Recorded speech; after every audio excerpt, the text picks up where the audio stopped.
नमस्कार। आए हुए सभी मूर्तियों को और आए हुए सभी लोगों को मेरा बहुत बहुत नमस्कार।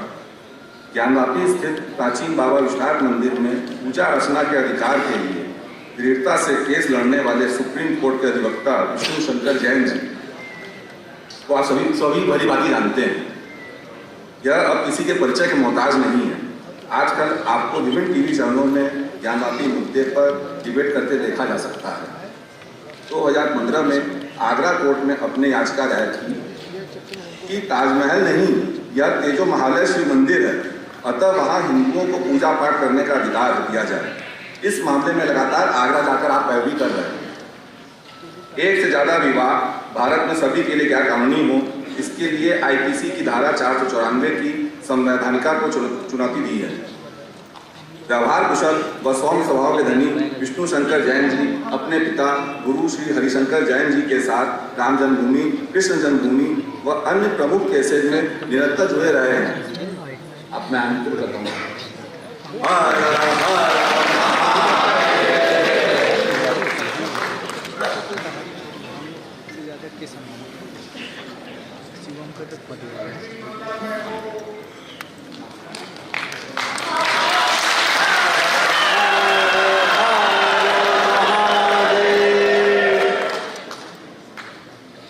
धर्म संस्थापना के देवता भगवान श्री कृष्ण के चरणों में मेरा नमन।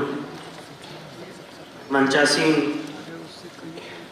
माननीय पुष्पेंद्र कुशरेश जी, माननीय RSN सिंह साहब, सुशील पंडित जी, पवन सिन्हा जी, गुरु जी, रोटरी क्लब के ऑर्गेनाइजर्स सतीश जैन साहब, अनिल किल्लर जी,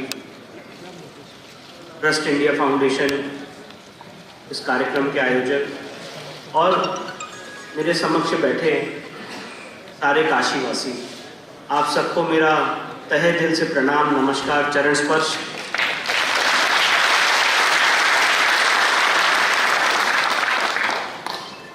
आज ये जो कार्यक्रम का आयोजन किया गया ये इसलिए किया गया है कि एक लड़ाई तो हम लोग न्यायालय में लड़ रहे हैं, अपने तर्कों के आधार पे, लीगल प्रोविजंस के आधार पे, सुप्रीम कोर्ट के जजमेंट्स के आधार पे।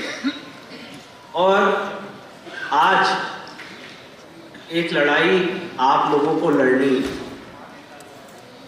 वो लड़ाई है,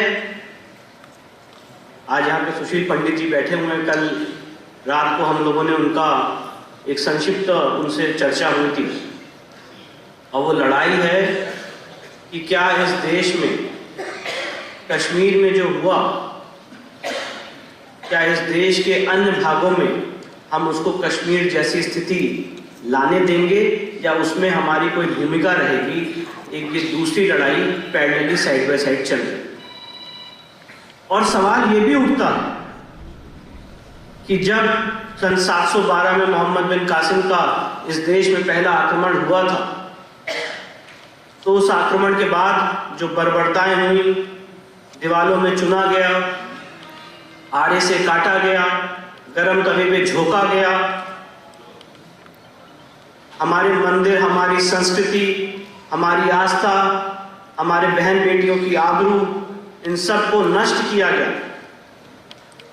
उस 1300-1400 साल की गुलामी के बाद आज अगर इस पूरी सिविलाइजेशन का नव निर्माण होना है, इस पूरी सिविलाइजेशन में चेतना भरनी है, तो वो चेतना का काम काशी से शुरू होना है।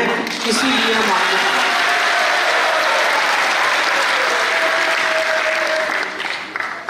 काशी के बारे में मुझे लगता है शब्द कम पड़ जाएंगे, ज्ञान कम पड़ जाएगा।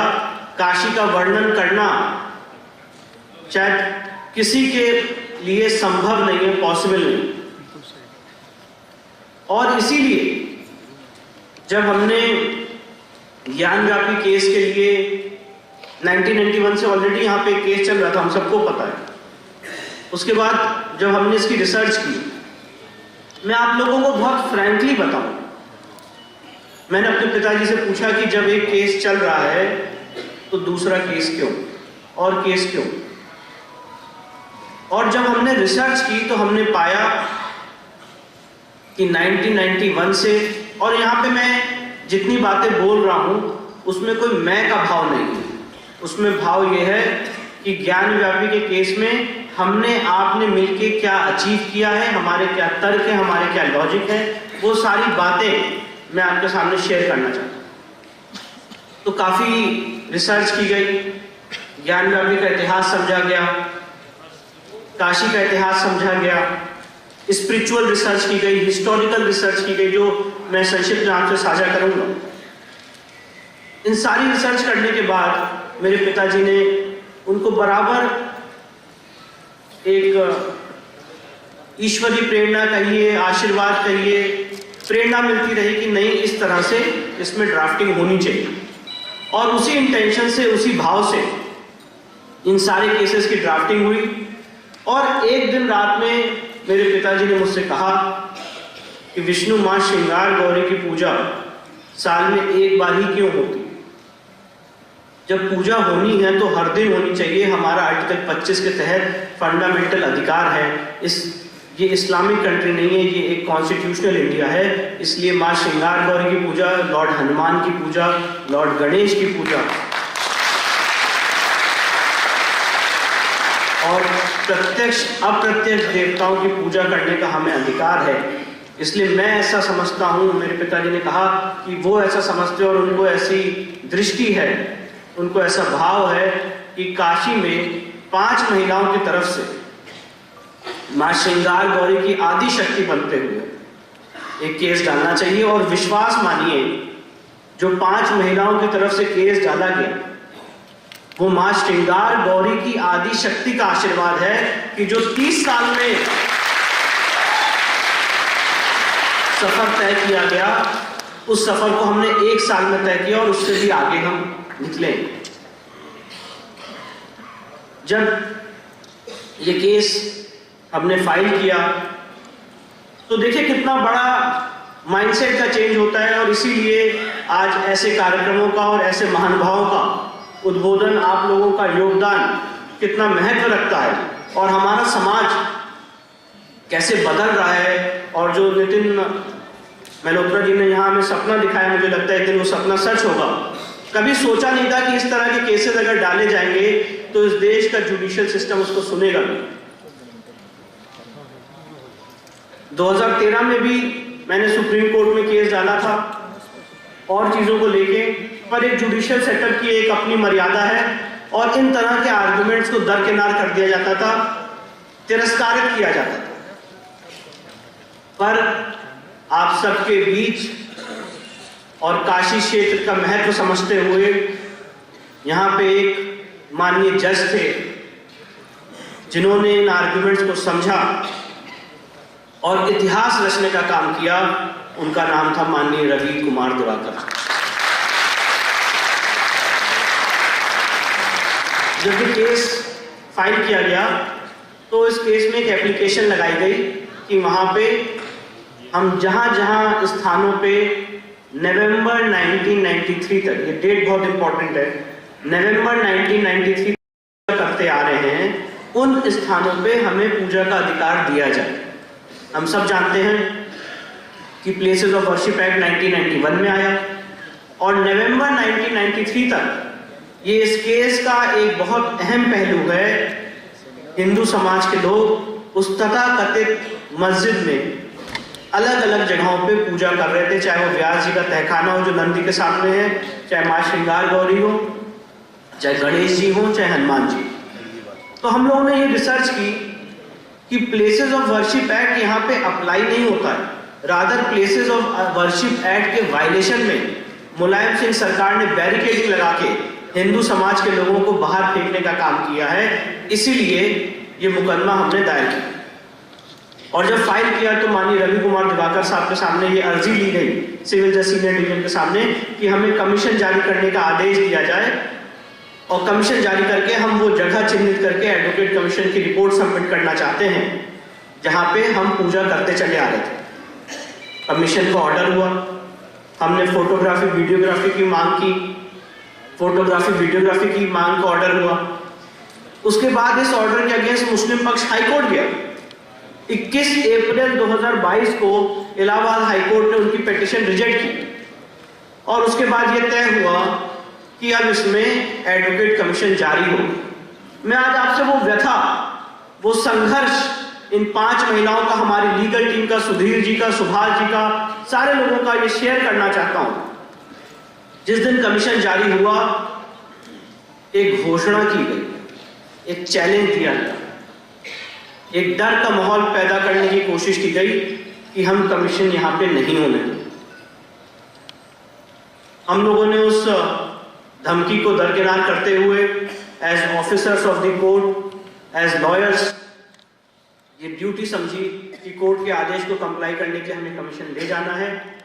6 मई 2022 का दिन था। हमारी पूरी लीगल टीम, मैं और मेरे पिताजी, मैदागिन से काशी विश्वनाथ मंदिर के गेट नंबर 4 तक सिर्फ और सिर्फ मुस्लिम समाज के लोग थे। और ये आपका आशीर्वाद है, आपकी शक्ति है, भगवान महादेव का आशीर्वाद है। उन लोगों के बीच में जब हम लोग जा रहे थे, ऐसा लग रहा था कि आज हम लोग शायद पहुंच नहीं पाएंगे।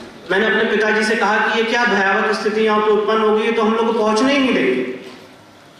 तो मेरे पिताजी ने मुझसे कहा, विष्णु आगे बढ़ते रहो, मुझे सिर्फ और सिर्फ महादेव दिख रहे हैं।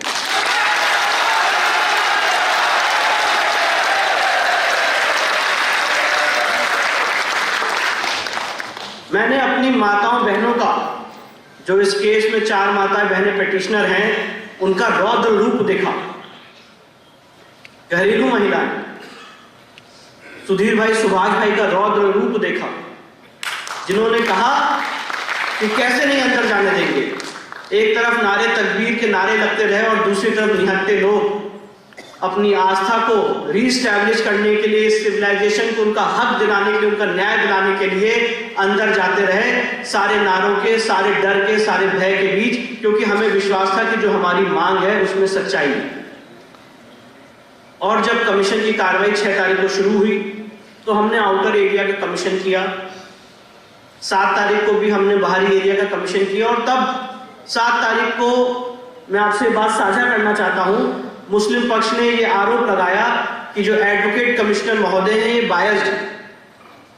हमारी पूरी लीगल टीम शॉक हो गई कि एडवोकेट कमिश्नर बायस्ड कैसे हो सकते। अभी तो कमीशन की कार्रवाई शुरू ही हुई है, अंदर भी नहीं गए हैं तथाकथित मस्जिद के, और उस ऑर्डर को मिस इंटरप्रेट किया जा रहा है। एडवोकेट कमिश्नर बायस्ड है। तो हम लोगों ने कहा सारी चीजें वीडियोग्राफ हो रही है, फोटोग्राफ हो रही है, बायसनेस से कोई बात नहीं आती। तो उन्होंने कहा नहीं, हम इनको बदलने की मांग करेंगे। सिर्फ और सिर्फ डिले टैक्टिक्स के आधार पे ये बात रखी गई 7 तारीख को। और ये षड्यंत्र आप लोगों को समझाने की मैं यहाँ पे चेष्टा कर रहा हूं। 7 तारीख को एडवोकेट कमीशन महोदय की प्रोसीडिंग वहीं पे ड्रॉप हुई, आगे नहीं बढ़ पाई, और एक अर्जी लगाई गई कि एडवोकेट कमीशन बदला जाए। इसी बीच मुझे एक डेट अच्छे से याद है, 8 मई 2022 को एक स्टेटमेंट आया कि ये केस, ये महिलाएं विड्रॉ कर रही हैं, वापस ले रही। हम लोगों ने अपनी महिला, अपनी जो मातृशक्ति, अपनी जितनी 4 याचिकर्ता हैं, लक्ष्मी देवी, सीता साहू, मंजू व्यास, रेखा पाठक, इन सबसे बात की। इन लोगों ने हमें बताया कि भैया बहुत सारे ऑफर आ रहे हैं, बहुत सारे प्रलोभन आ रहे हैं, बहुत सारा प्रेशर दिया जा रहा है पावर ऑफ अटॉर्नी देने का, और कहा जा रहा है केस विड्रॉ कर लो, बहुत फायदा होगा। तो मैंने इनसे पूछा, आपने क्या कहा, आपकी क्या राय है? उन्होंने कहा भैया जहर खा लेंगे केस विड्रॉ में।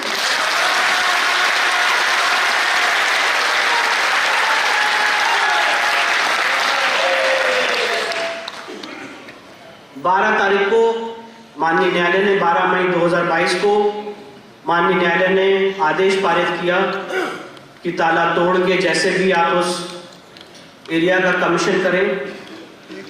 जब कमीशन किया गया तो अपनी संस्कृति, अपनी सभ्यता, हमारे पुरखों की जो यहाँ विरासत थी, उसके साथ किस तरह से खिलवाड़ किया गया, ये काम हमने देखा।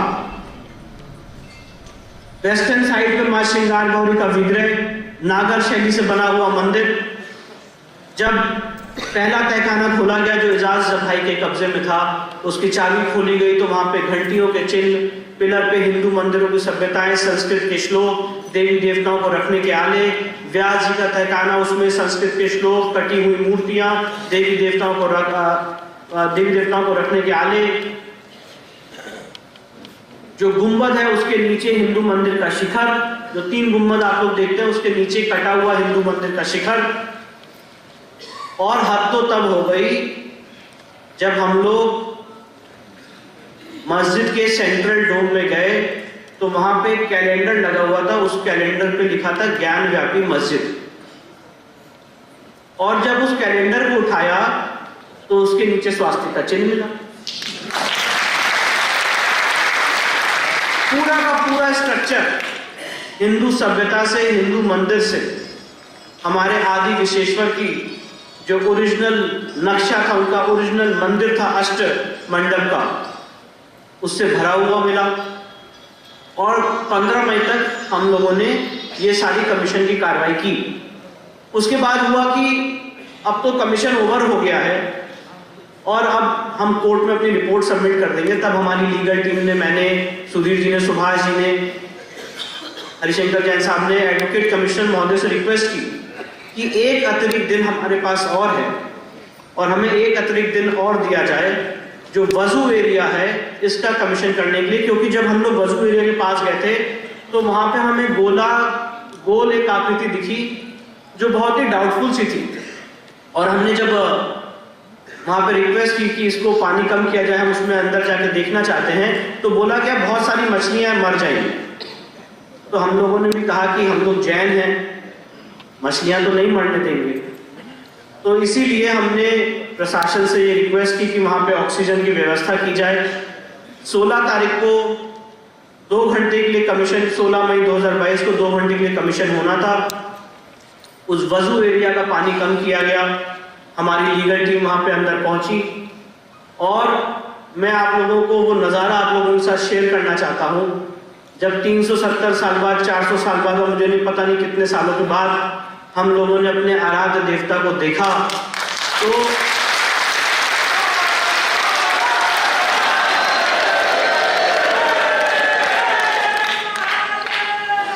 थोड़ी देर के लिए मैं और मेरी लीगल टीम भूल गई कि हम लोग वकील हैं और चीख उठे, चिल्ला उठे, नमः पार्वती पते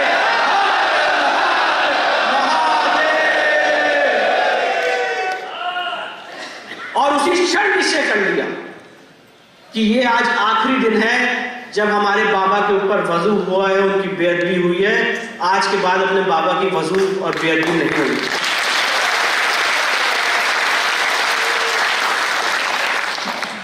प्रशासन ने बहुत सहयोग किया और सबके लिए जो बाकी सदस्य थे उनके लिए चाय, नाश्ता, प्रसाद व्यवस्था की गई। वो लोगों ने चाय, नाश्ता, प्रसाद ग्रहण किया और तब तक हम लोग कोर्ट पहुंचे। कोर्ट के सामने ये अर्जी थी कि वहाँ पे शिवलिंग बरामद हुआ है और 11:30 बजे नमाज पढ़ने आएंगे। और जिस तरह की धमकियाँ दी गई और जिस तरह का कंडक्ट है पास में, ये बहुत पॉसिबल है कि ये शिवलिंग और जो केस प्रॉपर्टी का पार्ट है इसको डिमोलिश और डिस्ट्रॉय किया जा सकता है, इसलिए आप इसको इमीडिएटली प्रोटेक्ट करें। माननीय न्यायालय ने हमारी रिक्वेस्ट को सुनते हुए ऑर्डर 39 रूल 1, 2 और 3 के तहत केस प्रॉपर्टी को प्रिजर्व करने के लिए x party interim order pass करने के उनका अधिकार था। उन्होंने तुरंत आदेश पास किया कि शिवलिंग का एरिया तत्काल प्रभाव से सील किया जाता है।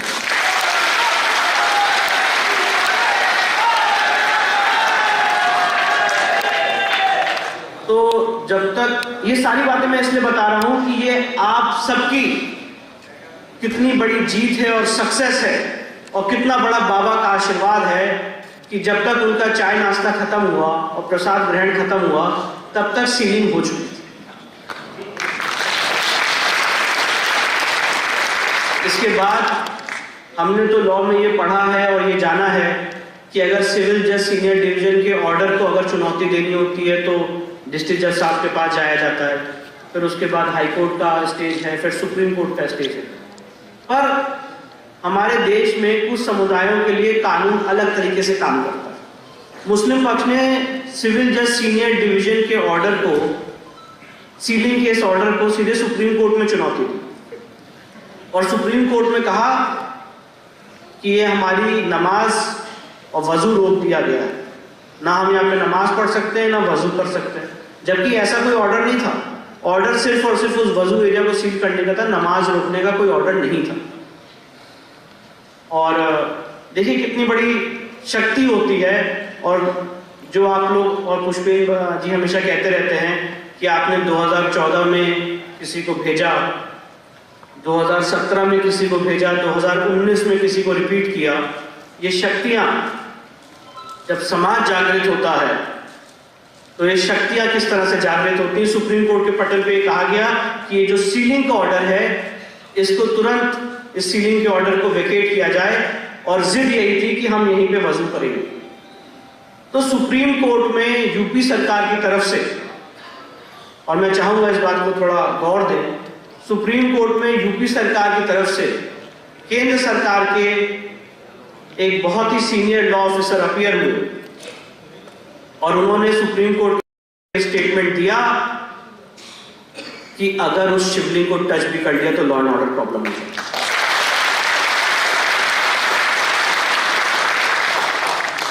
इन सारी चीजों को सुनने के बाद इंडिया की लीगल हिस्ट्री में पहली बार ऐसा हुआ होगा कि किसी सिविल जज साहब के ऑर्डर को सुप्रीम कोर्ट ने अपने ऑर्डर में मर्ज किया, सब्स्टिट्यूट किया। और सुप्रीम कोर्ट ने कहा कि अच्छा, अगर आपको ऐसा लगता है तो नमाज पढ़ने, अगर आपकी नमाज पढ़ना रोका गया है तो हम उसको क्लैरिफाई कर देते हैं, आप अपनी नमाज पढ़ते रहिए, पर जो सीलिंग है वो इंटैक्ट रहेगी और उस एरिया पे वजू नहीं होगा, वहां पे कोई भी तरह की एक्टिविटी नहीं होगी और वो एरिया वैसे का वैसा ही सील्ड रहेगा। इसके बाद सारे केसेस डिस्ट्रिक्ट जज साहब के सामने ट्रांसफर किए गए। माननीय डिस्ट्रिक्ट जज साहब के सामने बहुत ही इलैबोरेट बहस हुई, प्लेसेस ऑफ वर्शिप एक्ट क्यों नहीं अप्लाई करता है, कैसे हमारा वहां पूजा का अधिकार है। और जब महादेव किसी के सर पे विराजमान हो जाते हैं तो लोग महादेव के खिलाफ भी काम नहीं कर पाते, ये भी हमने होते हुए देखा।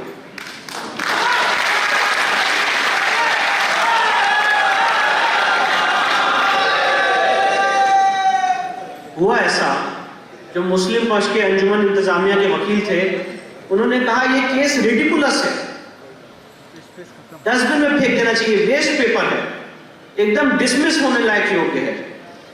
और उनका तर्क ये था कि दीन मोहम्मद में इस केस को ऑलरेडी वक्फ प्रॉपर्टी घोषित किया जा चुका है, और मैं वक्फ, उन्होंने कहा कि मैं वक्फ प्रॉपर्टी और दीन मोहम्मद की वो पैरा पढ़ के सुनाना चाहता हूं आपको, जिसमें ये केस ऑलरेडी, आप उस पैरा को पढ़ लेंगे तो आप उस पैरा को पढ़ के इस केस को डिसमिस कर देंगे। बहुत चिल्ला के जोरों से कोर्ट में बोला कि दीन मोहम्मद का केस मेरे पे अप्लाई करता है, दीन मोहम्मद का केस मेरे पे अप्लाई करता है, और दीन मोहम्मद का वो पैरा 40 पढ़िए, पैरा 38 पढ़िए, और आप उसको पढ़ेंगे तो ये केस अभी डिसमिस हो जाएगा। तो जज साहब ने भी कहा कि पढ़िए। अब जब दीन मोहम्मद के केस का पैरा 40 पढ़ा गया तो उसमें लिखा हुआ है कि यहाँ पे मंदिर तोड़ के मस्जिद बनाएंगे, ये जगह वक्फ नहीं है, ये जगह वक्फ नहीं है, मंदिर तोड़ के मस्जिद नहीं बनाई जा सकती। तो कहने का तात्पर्य ये है कि ये सारे चीजें कोर्ट में हुई, और इसके बाद एक बहुत बड़ा ढोंग रचा गया वक्फ का कि ये हमारी वक्फ संपत्ति है, इसीलिए सिविल कोर्ट इसको डिसाइड नहीं कर सकती। और वक्फ संपत्ति को प्रूव करने के लिए कुछ डॉक्यूमेंट्स दिए गए। जब उन डॉक्यूमेंट्स का हमने अध्ययन किया और मिनिस्ट्री ऑफ माइनॉरिटी अफेयर्स की वेबसाइट को देखा तो पता चला कि ऐसी कोई प्रॉपर्टी दर्ज ही नहीं है मस्जिद के रूप में। और जो इन्होंने केस में दस्तावेज दाखिल किए हैं, जिसको वक्फ नंबर 100 कहते हैं, उसके आगे लिखा है आलमगीर मस्जिद, और खसरा नंबर योग्य है। यहाँ पे प्लेसेस ऑफ वर्शिप एक्ट नहीं होता है, यहाँ पे वक्फ एक्ट 1995 अप्लाई नहीं होता है, और इस केस में आगे एविडेंस लीड की जाएगी और ये केस आगे बढ़ेगा। जब ये ऐतिहासिक फैसला आया तो मैं आप सबके सामने बताना चाहता हूं, इतिहास में ऐसा पहली बार हुआ होगा जहां पे हम सनातनियों ने मिलके एकजुट होके एक मत होके प्लेसेस ऑफ वर्शिप एक्ट की कमर तोड़ने का काम किया, वक्फ एक्ट 1995 की कमर तोड़ने का काम किया और ये प्रूव किया और साबित किया कि जो इस देश में, इस समाज में एक झूठा नैरेटिव फैलाया जा रहा है कि इस तरह के मुकदमे नहीं चल सकते हैं क्योंकि वो प्लेसेस ऑफ वर्शिप एक्ट का उल्लंघन करते हैं, उस नैरेटिव को, उस झूठ को तोड़ने का काम किया। क्योंकि प्लेसेस ऑफ वर्शिप एक्ट 1991 का कोई अध्ययन करेगा तो सेक्शन 4 सब क्लॉज 1 में ये स्पष्ट रूप से लिखा हुआ है कि प्लेसेस ऑफ वर्शिप एक्ट 15 अगस्त 1947 को जो जिस जगह का धार्मिक स्वरूप था वो वैसे ही रहे। तो सवाल ये उठता है और हमारा आर्गुमेंट और हमारी रिसर्च ये है कि अगर कोई जगह इतिहास में मंदिर की थी, हमारे देवता की थी और उसमें आप जबरन घुस जाते हैं तो मंदिर का कैरेक्टर कभी खत्म नहीं होता है। सुप्रीम कोर्ट ने राम मंदिर के केस में कहा है पैरा 116 117 में कि हो सकता है कि मंदिर छीन-बीन हो जाए, बाढ़ में बह जाए, अर्थक्वेक से ढह जाए, कोई क्षति पहुंच जाए, पर जो मंदिर बनाने का संकल्प होता है वो अमर होता है, वो अमिट होता है। तो जो हमारे आदि विशेश्वर यहां पे स्वयं प्रकट हुए हैं, उनका ये प्राकट्य स्थल है, स्वयंभू ज्योतिर्लिंग है। जो 12 ज्योतिर्लिंग है उनमें से 5 ज्योतिर्लिंग स्वयंभू ज्योतिर्लिंग है। उन 5 स्वयंभू ज्योतिर्लिंग में से जो सबसे पहला ज्योतिर्लिंग है वो आदि विशेश्वर का स्वयंभू ज्योतिर्लिंग। और ये बात सुप्रीम कोर्ट ने, जस्टिस रामास्वामी ने, जब काशी विश्वनाथ एक्ट 1983 की कॉन्स्टिट्यूशनल वैलिडिटी को चैलेंज किया गया था, उसमें बात उन्होंने होल्ड की है कि ये आदि विशेश्वर यहाँ के मूल देवता हैं, ये उनका ओरिजिनल ज्योतिर्लिंग है और यहाँ पे मंदिर तोड़ के मस्जिद बनाने का इतिहास है। तो इस केस में मैं आपको ये बताना चाहता हूँ, हमें ये प्रूव नहीं करना है कि यहाँ पे मंदिर तोड़ा गया। मंदिर तोड़ना तो ऑलरेडी प्रूव्ड है। आज सवाल ये है कि हमें आपको मिलके इसको जो वापस लेने का काम करना है, ये उस चीज की लीगल लड़ाई है और जो इतिहास में तलवारों की नोक पे हुआ उसको कलम से रेक्टिफाई करने के लिए ये लीगल लड़ाई हम लोग लड़ेंगे।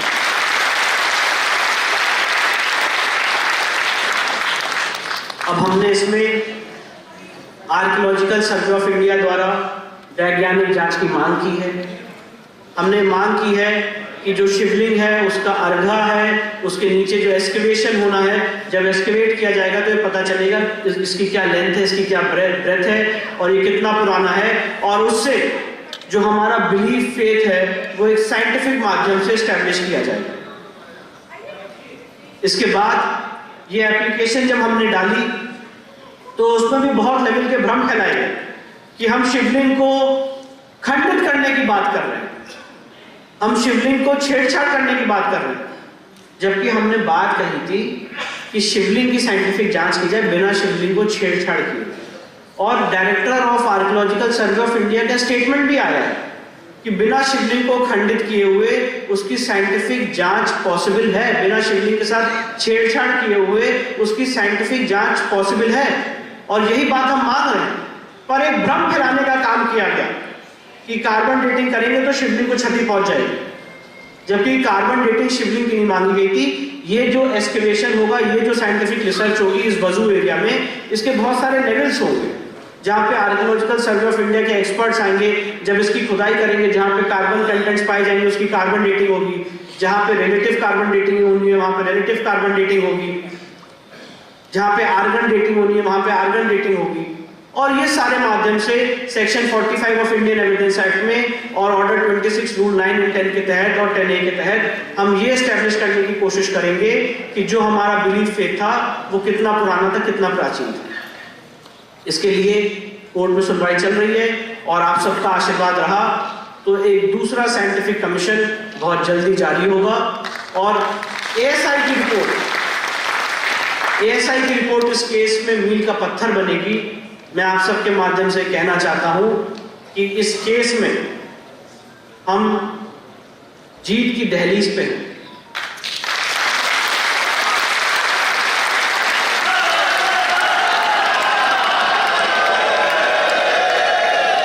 हम जीत की दहलीज पे। जब आर्कियोलॉजिकल सर्वे ऑफ इंडिया की रिपोर्ट हमारी बात अगर माननीय न्यायालय मानता है और उसमें आ जाती है, तो जो लोग हमारे आराध्य को फाउंटेन कह रहे थे, वो पता चलेगा कि वो फाउंटेन कैसे आ रहा था, वो पानी की वहां पे क्या व्यवस्था थी, फाउंटेन था कि नहीं था। और अगर आप इतना कह रहे हैं और एक पक्ष ये मानता है कि ये फाउंटेन और दूसरा पक्ष ये मानता है कि ये शिवलिंग है, तो उसकी साइंटिफिक जांच का विरोध क्यों? और इसीलिए ये सारी लड़ाई, ये सारी चीजें रखी जा रही हैं, क्योंकि जो काशी का इतिहास है, काशी का महत्व है, मैं आप सबके सामने बात बहुत दृढ़ता से कहना चाहता हूं, बहुत सीरियसली बात कहना चाहता हूं कि काशी हमारे लिए कितनी प्राचीन है ये हमें भी नहीं पता है। जब इस सृष्टि की उत्पत्ति नहीं हुई तब से काशी है।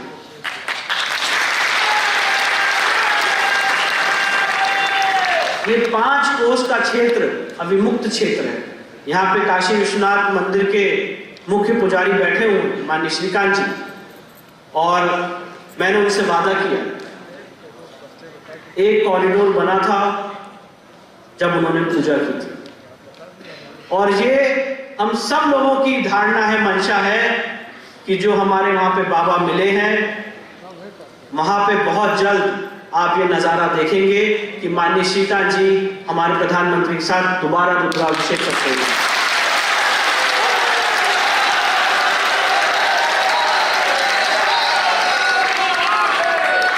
वो दिन बहुत जल्दी आएगा। उसके लिए मैं, ये पूरी लीगल टीम, ये सम्मानीय मंच, हम लोग प्रयासरत हैं। और मैं बात कहना चाहता हूं कि जो जेम्स प्रिंसेप की किताब है, उन्होंने क्या कहा है काशी के बारे में, कुछ शब्दों में बताना चाहता हूं।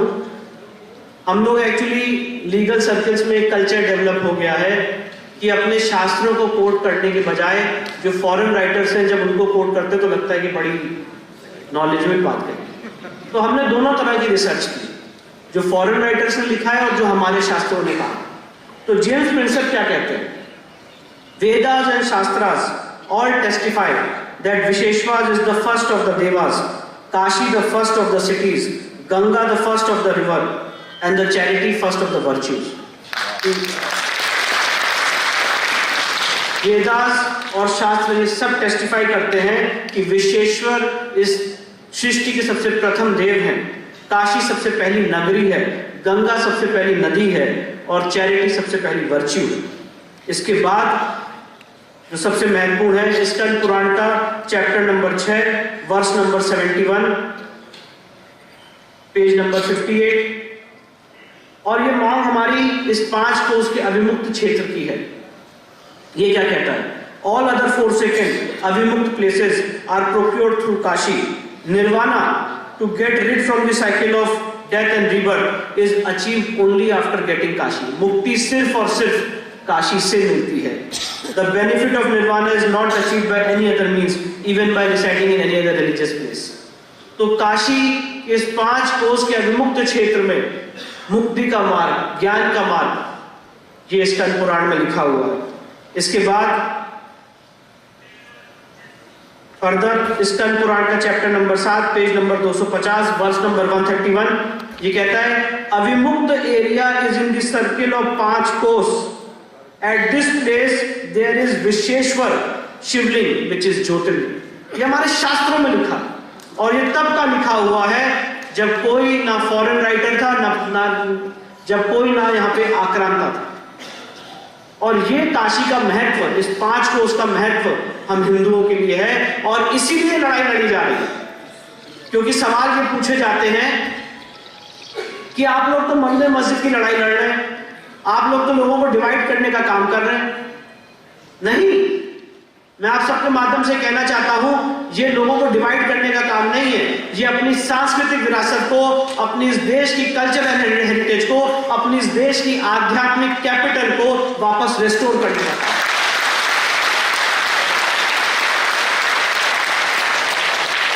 और ये बहुत सारे शास्त्रीय प्रोविजन है, मैं आपके सामने उसको पढ़ के टाइम नहीं जाया करूंगा, क्योंकि आपकी तरह मैं भी आज इस गणमान्य मंच को सुनने के लिए उत्सुक हूं। पर मैं बात कहना चाहता हूं आप सबके सामने। औरंगजेब का फरमान था 1669 का, जहां आप सब जानते हैं उसने जाके कहा कि जाओ जाके विश्वेश्वर के मंदिर को तोड़ दो, और उसको आके रिपोर्ट किया गया 1669 के बाद भी कि विश्वेश्वर के मंदिर को तोड़ दिया गया है 2 सितंबर को। उसके बाद हमने क्या किया? मंदिर टूटने के बाद भी हमने क्या किया?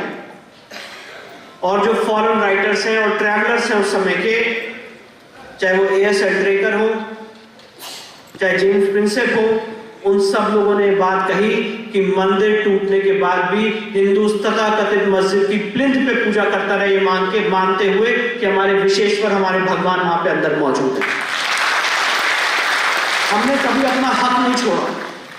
दीन मोहम्मद की 12 लोगों की गवाहियां सिविल सूट नंबर 62 ऑफ 1936 में चीख चीख के बात कह रही हैं कि हाँ, हम इन जगह पे पूजा पाठ करते चले आ रहे हैं।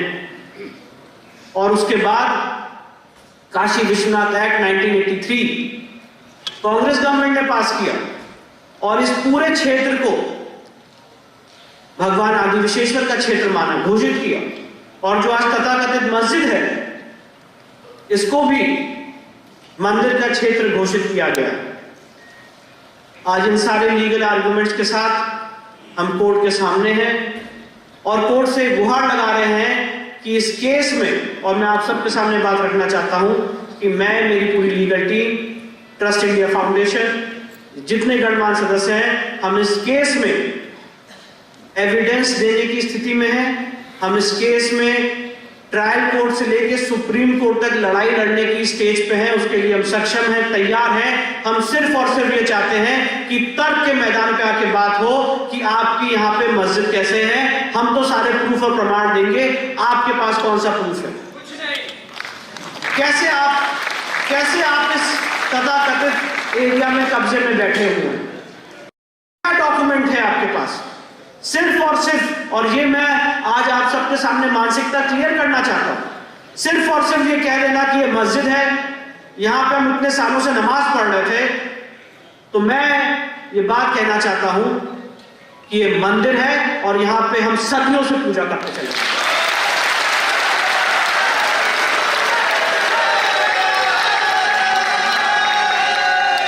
ये हमारी आस्था का केंद्र है, हमारी आस्था का केंद्र बिंदु है, और इसीलिए इसको रेस्टोर होना चाहिए। इसी कड़ी में ये सारे लीगल आर्गुमेंट्स रखे हैं।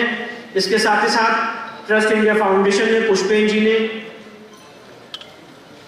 वक्फ एक्ट 1995 को खत्म करने के लिए एक मुहिम छेड़ी है। वो अपने भाषण में आप लोग को एक्सटेंसिवली बताएंगे कि वक्फ एक्ट 1995 कैसे अनकॉन्स्टिट्यूशनल है। पर मैं किस तरह से इस देश में तुष्टीकरण की राजनीति चली, उसका 2 उदाहरण देना चाहता हूं। और जब हम और आप अपने राइट्स के लिए अवेयर नहीं होते हैं तो हमको कैसे कुचला जाता है, उसका एग्जाम्पल देना चाहता हूं। पहला एग्जाम्पल है आप सबके सामने जीता जागता काशी का ये आदि विश्वेश्वर का केस। और मैं चाहूंगा कि आज के कार्यक्रम के बाद ये सवाल पूछा जाए कि प्लेसेस ऑफ वर्शिप एक्ट आने के बाद, जिसके सेक्शन 3 में लिखा हुआ था कि यथास्थिति रहेगी, मेरी बात को जरा गौर करिएगा। प्लेसेस ऑफ वर्शिप एक्ट 1991 आने के बाद, जिसके सेक्शन 3 में लिखा था कि यथास्थिति रहेगी, किस हद से उस एक्ट के वायलेशन में आपने हमें उस तथाकथित परिसर से बाहर फेंका? पहला सवाल। दूसरा सवाल, कोई भी, मैंने ये बात रखी है सबके सामने, कोई भी इस देश का सबसे टॉप मोस्ट लीगल यूनरी, जज, जूरी, एग्जीक्यूटर, कोई भी मुझे बताए जहां पे हमारे किसी पुजारी, पुरोहित, शंकराचार्य, महंत, पंडित को पब्लिक सर्वेंट का दर्जा दिया गया। वक्फ एक्ट 1995 के सेक्शन 101 में पब्लिक सर्वेंट का दर्जा दिया गया वक्फ के जितने मुतवल्ली उनके बोर्ड के मेंबर्स हैं। और सेक्शन 40(3) में उनको पावर दी गई है कि वो किसी भी जगह को वक्फ संपत्ति घोषित कर सकते हैं। तो ये सारे ड्रैकोनियन प्रोविजंस हैं जिसको अनकॉन्स्टिट्यूशनल करने के लिए लीगल लड़ाई हम लोग लड़ रहे हैं। मैं आप सबके माध्यम से, आप सब ने हम लोगों को ये आशीर्वाद प्रदान किया है और अपनी बात को कुछ पंक्तियों के साथ विराम दूंगा और उसके बाद कुछ घोषणाएं करूंगा। जिस माध्यम से हम ये लीगल लड़ाई लड़ रहे हैं तो कुछ पंक्तियां मेरे जहन में आती हैं। दिन आज का बड़ा सुहाना, मौसम भी बड़ा सुनहरा, हम सिर पे बांध के आए बलिदानों का ये सहरा। बेताब हमारे दिल में एक मस्ती सी छाई है, ऐ देश अलविदा तुझको कहने की घड़ी आई है। महकेंगे तेरी फिजा में हम बन के हवा का झोंका, किस्मत वालों को मिलता ऐसे मरने का मौका। निकले हैं वीर जियाले यूं अपना सीना ताने, हंस हंस के जान लुटाने आजाद सवेरा ला।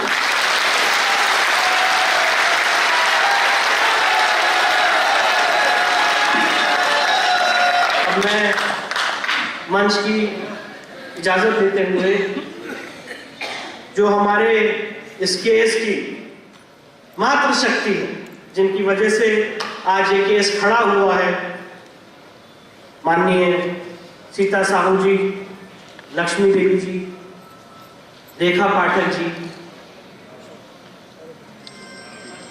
मंजू व्यास जी, आप लोगों से निवेदन करूंगा कि आप लोग कृपया मंच पे आए। ये सारा मंच आपका सम्मान करें।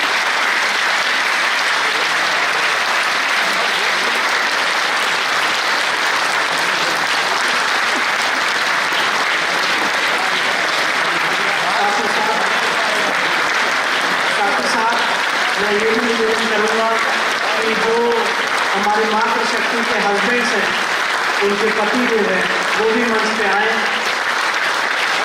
लक्ष्मी देवी जी के पति आए, सोहन लाल जी मंच पे आए, बाल गोपाल जी मंच पे आए, विक्रम व्यास जी मंच पे आए, अतुल कुमार पाठक जी मंच पे आए।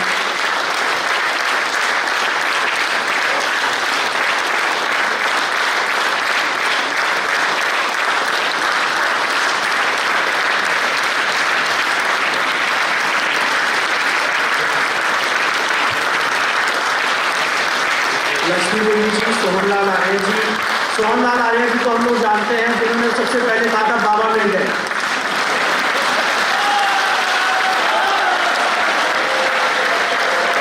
सीता साहू जी आए, बाल गोपाल साहू जी आए, मंजू व्यास जी आए, विक्रम व्यास जी आए, रेखा पाठक जी आए, अतुल कुमार पाठक जी आए। सब लोग वो लोग हैं जिन्होंने आज हिंदू समाज को गौरवान्वित करने का, शक्ति देने का काम किया है और ये साबित किया है कि अगर नारी शक्ति किसी चीज में लग जाए तो उस केस में कभी भी हार नहीं हो सकती, जीत ही जीत मिलेगी।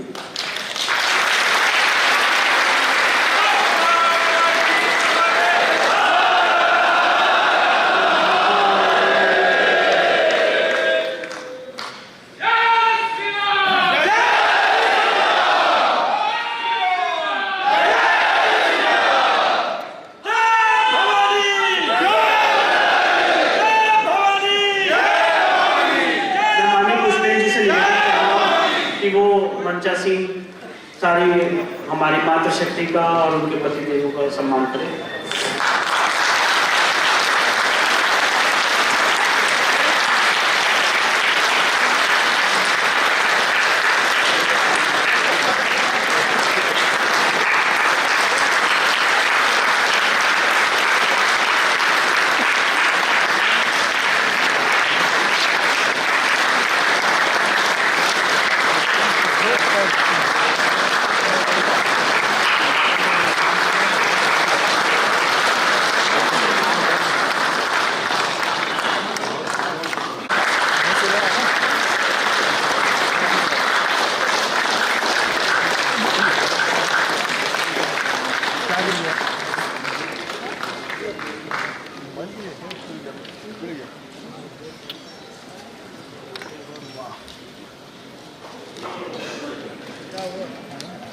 हमारी मातृशक्ति ने इस केस में बहुत अहम भूमिका निभाई है और अपना रौद्र रूप दिखा के इस केस को इस स्थिति में लाने का काम किया।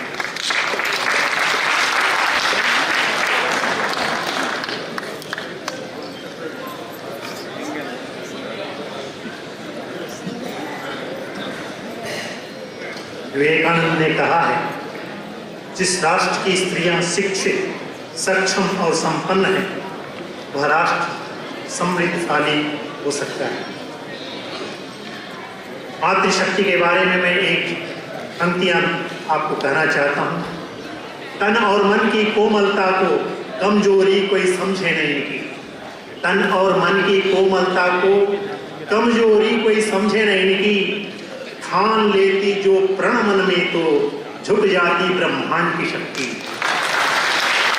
ये हमारा इतिहास गौरवशाली रहा है और जब जब देश और राष्ट्र पर कोई विपत्ति आई है तो मातृशक्ति ने आगे बढ़कर तन मन धन और सर्वोच्च न्यौछावर करने की अपनी प्रतिभा को से जो है इस देश को जो है बचाया है। आज हम इस मातृशक्ति को नमन करके अब मैं मंच पे आमंत्रित करना चाहूँगा। कुछ लोग ऐसे होते हैं, मैंने अपने पिताजी के जीवन से सीखा है, जो नींव के पत्थर हो जाते हैं और लोग इमारत को तो देखते हैं पर जो नींव के पत्थर होते हैं उनको नहीं देखा जाता है।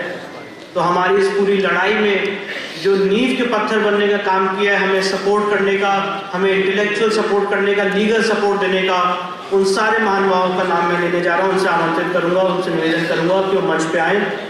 माननीय राकेश अग्रवाल जी, माननीय अनुराग त्रिवेदी जी, माननीय सुनील अग्रवाल जी, माननीय संजीव चंद्र त्रिपाठी जी और हम सब के बहुत सम्मानीय और वरिष्ठ माननीय राम प्रसाद सिंह जी और साथ ही साथ हमारी लीगल टीम के मेरुदंड, उनके बैकबोन, हमारी लीगल टीम का सपोर्ट, हम सब की रीढ़ की हड्डी माननीय सुभाष नंदन चतुर्वेदी जी, सुदीप त्रिपाठी जी, आप सबसे मैं जरा निवेदन करूंगा कृपया मंच पर।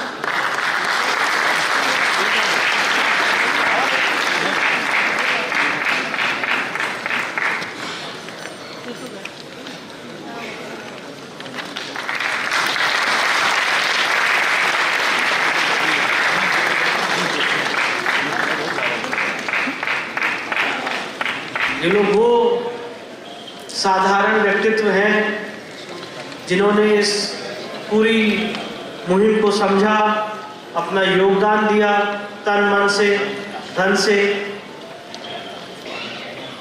हर चीज में अपना इंटेलेक्चुअल सपोर्ट दिया और आदि विशेषकर की इस लड़ाई को यहाँ तक लाने के काम में बहुत बहुत मदद की।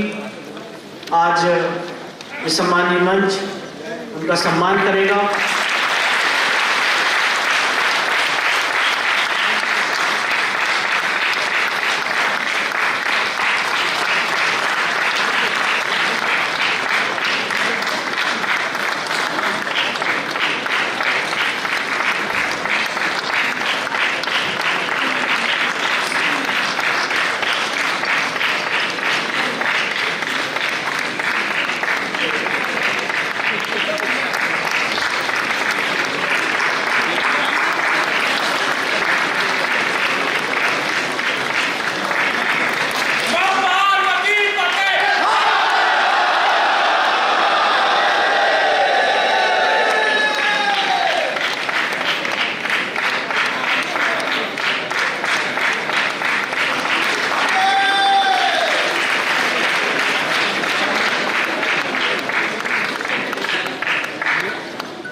भारत माता की जय।